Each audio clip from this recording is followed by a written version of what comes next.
Think Bachchan साहब अब global से ऊपर जा चुके हैं।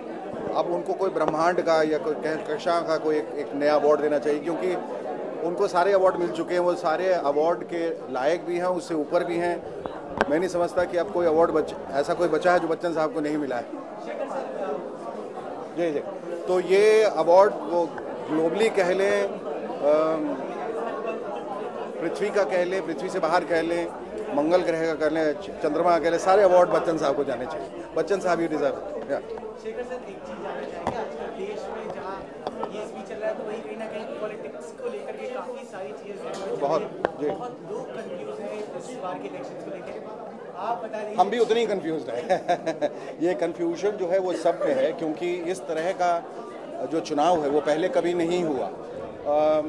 ये हकीकत है कि कांग्रेस का राज्य जो है वो आज़ादी के बाद 50 साल तक रहा, यदा कदा बीच में टूटा, और बीजेपी का एक अवधि रही 98 से 4 तक, और उसके बाद फिर 10 साल। और इस बार जिस तरह मोदी साहब की लहर उठी है और लोग कहते हैं ये आंधी है, तूफान है जो सबको बहा ले जाएगी, और बीच में आप भी टपका पड़ा है, तो कि हम भी हैं और हमारी तरफ भी देखिए, क्योंकि वो जो हैं उन्होंने टोपी पे ही लिख लिया है।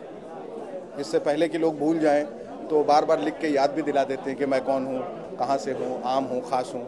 और ये त्रिकोणी जो है, एक ट्रायंगुलर फाइट,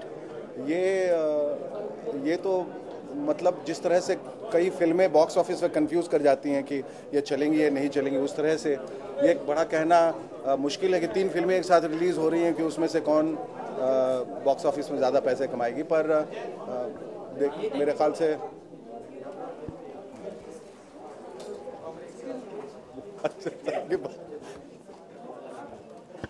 तो आ ही गए तो अच्छा है। मेरे ख्याल से जो सही लोग हैं और सही लोगों का चुनाव हो जाएगा, और हिंदुस्तान में शायद एक ऐसी सरकार आ जाए जिसकी हम सबको सख्त ज़रूरत है।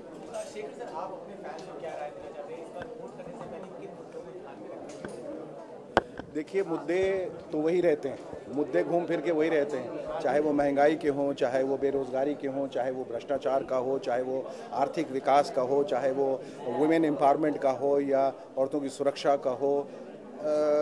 ये मुद्दे तो वही रहते हैं, मुद्दे बदलते नहीं हैं, सरकारें बदल जाती हैं। अब हमें ये सब देखना है कि इन मुद्दों को सही तरीके से कौन सी ऐसी पार्टी आएगी, सरकार आएगी जो इन मुद्दों पे ध्यान देगी। और ऐसा क्यों होता है कि सिर्फ चुनाव के पहले ही ये सारी बातें होती हैं, और फिर सारे एडवर्टीजमेंट्स, सारी फिल्में, सारी डॉक्यूमेंट्रीज, सारा कुछ, रैली,